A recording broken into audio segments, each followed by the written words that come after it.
Mangwanani Mwalelepofu Kenjani Vanave Africa. Welcome to Africa Good Morning, the news and current affairs show bringing you everything you need to know happening on the African continent and beyond. You are joined by Ashwin Berry and Glenn Orashipura. How are you, Glenn?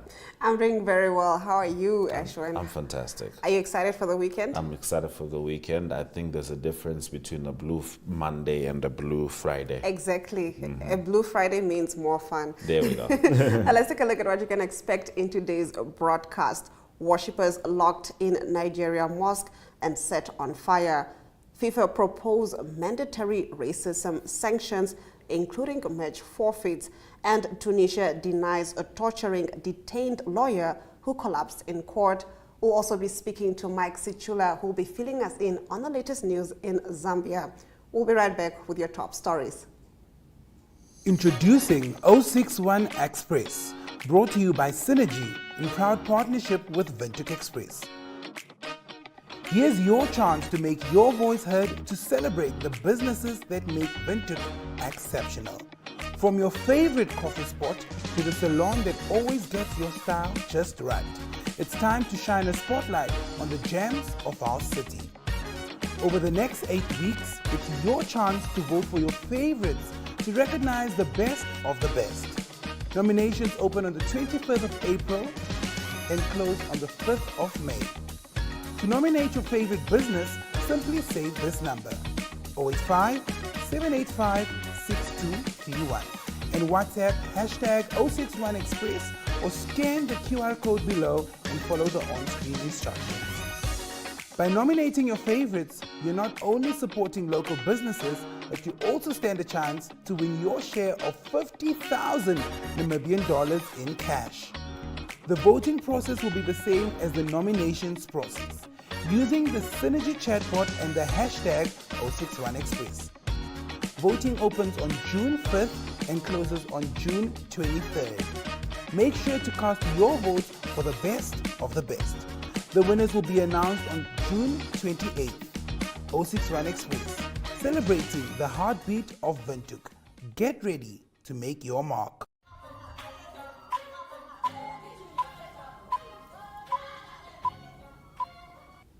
We start our top stories on a rather tragic note. At least 11 worshippers have been killed and dozens others injured after a man attacked a mosque in Nigeria's northern Kano State, police say. A man allegedly sprayed the mosque with petrol and locked its doors before setting it on fire, trapping about 40 worshippers, they said. The attack was triggered by a family dispute over the sharing of inheritance. Police say they have arrested a 38-year-old suspect. The incident happened when people were attending morning prayers in Gazawa area of Kano State. Residents said flames engulfed the mosque after the attack, with worshippers heard wailing as they struggled to open the locked doors. After hearing the explosion, neighbors rushed to help those trapped inside, local media reported. Rescue teams, including bomb experts from Kano, were immediately deployed in response to the attack, a police statement said. Truly tragic indeed. Getting into our next story, FIFA will present a proposal to its Congress to implement mandatory sanctions, including match forfeits for incidents of racist abuse across all its 211 member associations, the Secretary General of the World Soccer Governing Body said on Thursday.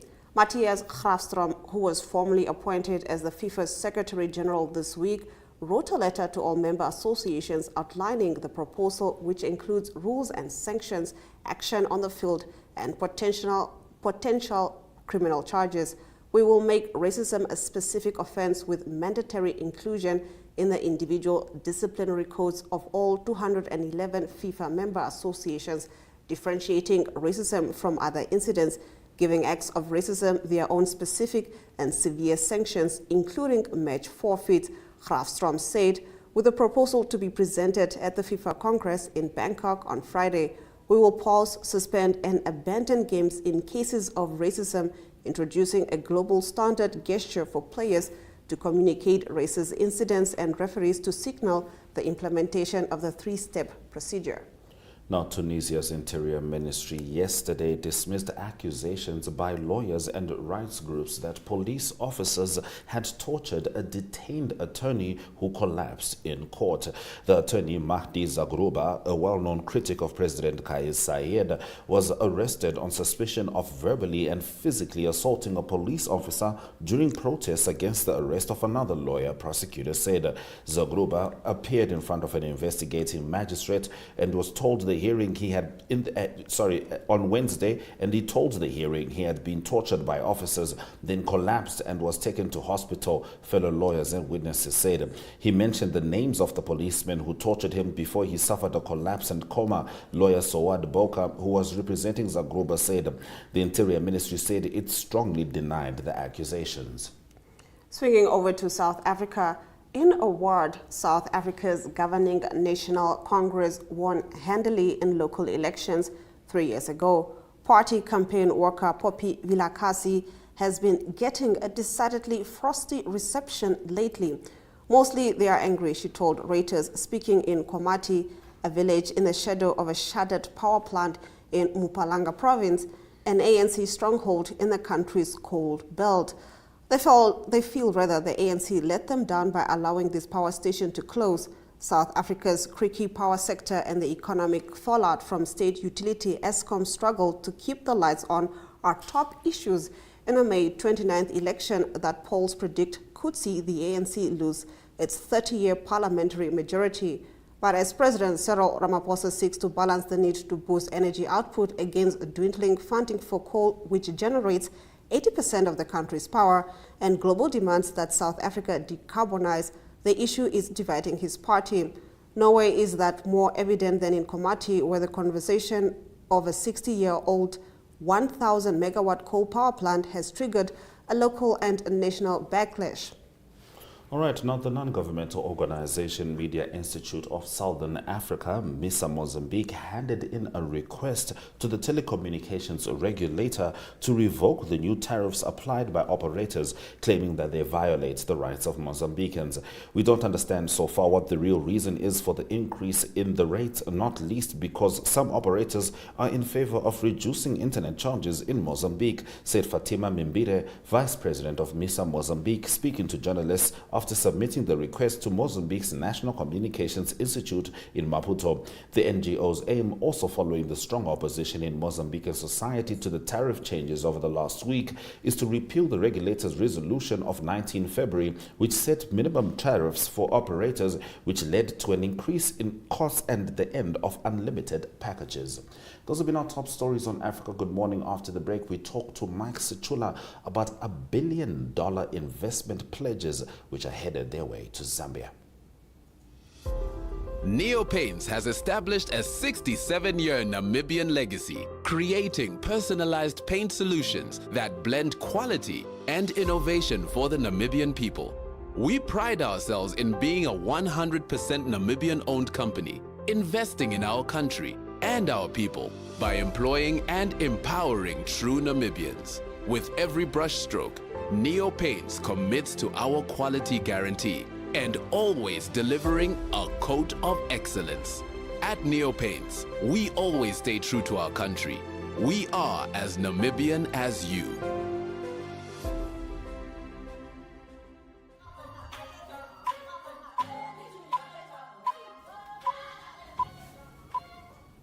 Now, over $1 billion United States dollars worth of investments has been pledged between Zambia and Chinese companies in various sectors of the economy.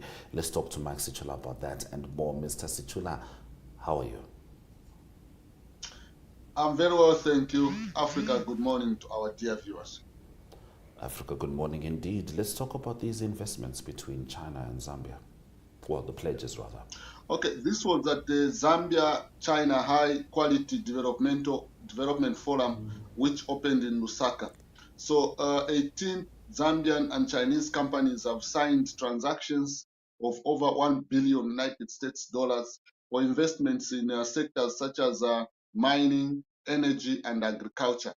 And also, during the same forum, the Zambia Development Agency also signed a memorandum of understanding with the Chinese Association of Zambia to develop multi-facility economic zones in all the 10 provinces of Zambia. So these multi-economic facility zones are aimed at creating manufacturing sectors across the Zambian economy, where local companies can set up their manufacturing processes in these multi-economic facility zones that will be set up. And during the same meeting, President Hakainde Hichilema, who graced the occasion, told the gathering that Zambia and China want to further strengthen their bilateral ties for the benefit of the two peoples and also create a win-win situation for the two countries. Now, next month, Zambia will host the Africa Continental Free Trade Area Digital Trade Forum in Lusaka. How are the preparations going for this? Yeah, the preparations are going on well. According to Commerce, Trade and Industry Minister Chipoka Mulenga, who says that several heads of states are expected to attend the digital forum in June, which will look at the implementation of the African Free Trade Area. There in the picture, that is the Minister of Commerce, Chipoka Mulenga. So speaking at the media breakfast in Lusaka yesterday, Mr. Mulenga said that the implementation of the free trade area will lead to digital economy where there will be reduced corruption due to non-face-to-face interface in the trade. And also at the same event, Technology and Science Minister Felix Mutati said the ministry is promoting e-commerce for the country to be part of the Africa Continental Free Trade Area. So this forum will be held at the Murungushi International Conference Center, which was just displayed there in the picture. All right, Mike. Now, on a rather sad note, authorities have retrieved one body from a mine.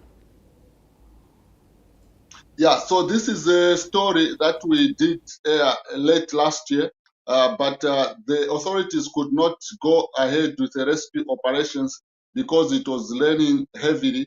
They had to abandon the rescue operation somewhere in November. So at the resumption of the rescue operations, one body of the miner believed to have been among the Senseli mine accident victims was retrieved. So this brings the number of retrieved mine accident victims at Senseli to 14, with one person who survived, who was rescued alive. So another body was rescued, and two have been also have so far been buried following this resumption of the rescue operations. So this is something that the Copperbelt Permanent Secretary said that government will not relent at retrieving all the accident victims at the mine. What is not clear is how many miners were trapped at the time the mine caved in. So because there have been conflicting statements where others are saying it is more than 50, others are saying they were less than 30. So that information will be fully known once the operations are concluded. Well, do keep us posted on any further developments in that story.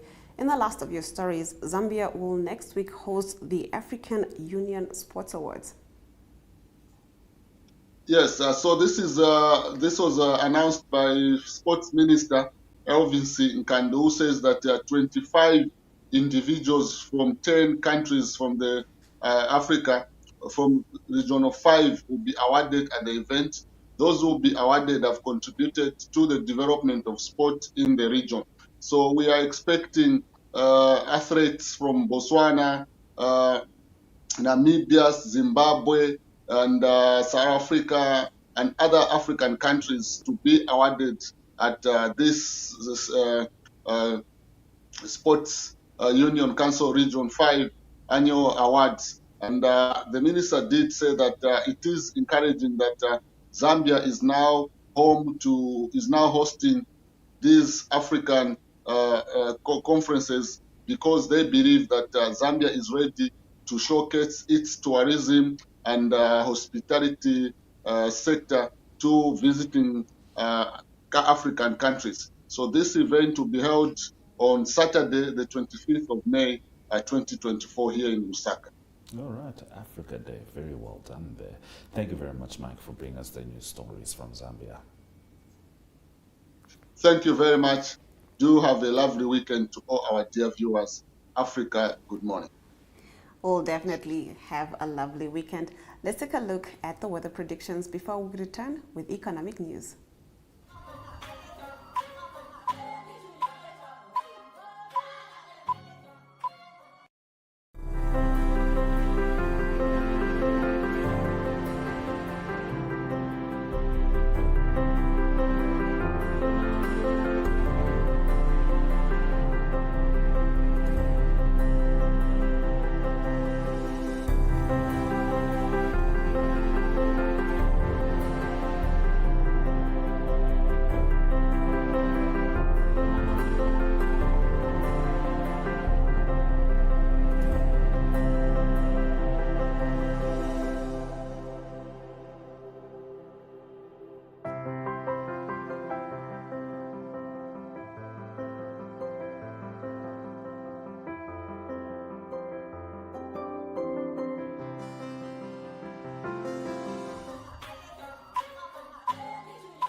Now, on the 15th of May, President Patrice Talon met with the Director General of CNPC, the Chinese company handling the Benin-Niger export pipeline. Now, following the meeting, Benin's energy minister announced that Benin has granted temporary and provisional authorization for the first ship to load Nigerian oil at the Seme platform. This decision came after a request from Nigerian customs to participate in the loading operations. However, this authorization does not mark the start of normal exploitation activities. The minister emphasized that regular pipeline operations require a proper state-to-state relationship framework and mentioned the importance of reopening the Nigerian border. The first ship is expected to load within 36 hours. The Chinese called for a meeting of the Benin-Niger Interstate Committee to resolve issues. This meeting's date is yet to be set, but Benin has agreed to participate. The Chinese delegation will visit Niamey to seek support from Nigerian authorities. In our next story, the International Energy Agency announced on Tuesday that $2.2 billion had been pledged by governments and companies to improve access to less deadly and polluting cooking methods in Africa. More than 2 billion people cook on basic stoves over open fires, and exposure to this smoke is a leading cause of early death around the world. These cooking methods also harm the planet, with carbon-absorbing forests stripped for firewood and emissions from burning these dirty fuels, a major contributor to global warming. Only around 1/3 of the money needed to drive the global switch to cleaner cooking methods like LPG or electric stoves is raised every year, according to the IEA. All right, those have been our economic news stories. Let's head over to the indicators just before Ari Hochad brings us the sport.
Good day everyone, time for international sports news, starting off with Formula One racing news, and that's racing news from Red Bull. The person that was in the news quite a bit is Adrian Newey. He's the technology chief for them, for mostly to do with their designs, and he announced that he's going to leave the team at the end of this season or early in 2025. There's been speculation that he will go to different teams. He's 65 years old, but he said that he needs a little bit of a rest. He's tired, but he is thinking of joining another team. Teams that is at the moment making progress to talk to him and try to get his signature is McLaren, also Ferrari, that is Adrian Newey. Also, news from the Formula One racing side is Alex Albon. He is racing for Williams at the moment, and he announced that he will have an extension of his contract. He signed until 2026 to race with Williams. Williams ended 7th in the 2023 season last year. At the moment, they're 9th on the standings. And to continue international sports news, it is tennis news from the Italian Open that continues. The finals will be played this coming weekend. On the men's side of the draw, it is Alexander Zverev. He's through to the semi-finals. In the quarter-finals, he beat American Taylor Fritz 6-4 and 6-3. Also, Alejandro Tabilo of Chile continues his good run. He was the player that knocked out Novak Djokovic, number 1 seed, in the 3rd round, and he's through to the semi-finals after he beat Xin Zhang from China 6-3 and 6-4. Also still in the tournament playing in the quarterfinals is Hubert Hurkacz. He's the number 7 seed, and also Stefanos Tsitsipas, the number 6 seed. On the women's side of the draw, still a good result for Danielle Collins. She beat Victoria Azarenka 6-4, 6-3. She's also through to the semi-finals. She's the 13th seed. She will now play Aryna Sabalenka. That's a tough game. That's the 2nd seed. Aryna Sabalenka, she beat Yelena Ostapenko by 6-2 and 6-4 to advance to the semi-final. And the other semi-final that's going to be played is Iga Swiatek, the number 1 seed, against Coco Gauff. And to close off today's international sports news, it is news from the English Premier League. Midweek game that was played, Manchester United, they played against Newcastle. An important win for Manchester United. Exciting game. They win 3 goals to 2. And that means that both teams have the same amount of points going into the last week. They both have 57 points, and that is after 37 games. And importantly, it puts them number 7 and 8 on the standings, and that's important for European football next year. So important weekend coming up for both teams, both of them trying to win, of course, and it's Manchester United. Their last game will be away to Brighton, and it's Newcastle also with an away game, and they need to travel to Brentford for the last game of the season. That's international sports news for today. Hope you have a great sport day, and we talk international sport again tomorrow. Goodbye. Welcome to My.NA Cars, your ultimate destination for everything automotive. I am your host, Diana Master. Teamwork makes the dream work, right? Discover the latest models, innovative technologies, and expert insights from our passionate hosts. Learn essential maintenance tips and get exclusive behind-the-scenes access to the automotive industry. Don't miss My.NA Cars on NTV every Thursday at 2100 hours. Tune in and ignite your passion for automobiles.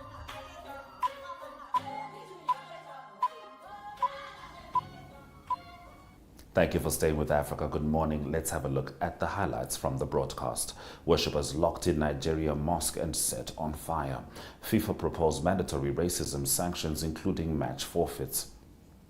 And Benin grants temporary authorization for export of Nigerian oil. And with that, we've come to the end of the broadcast. Thank you for joining Africa Good Morning all week. From me, Glenora Shipura. And me, Ashwin Berry. Sureja Kanaka.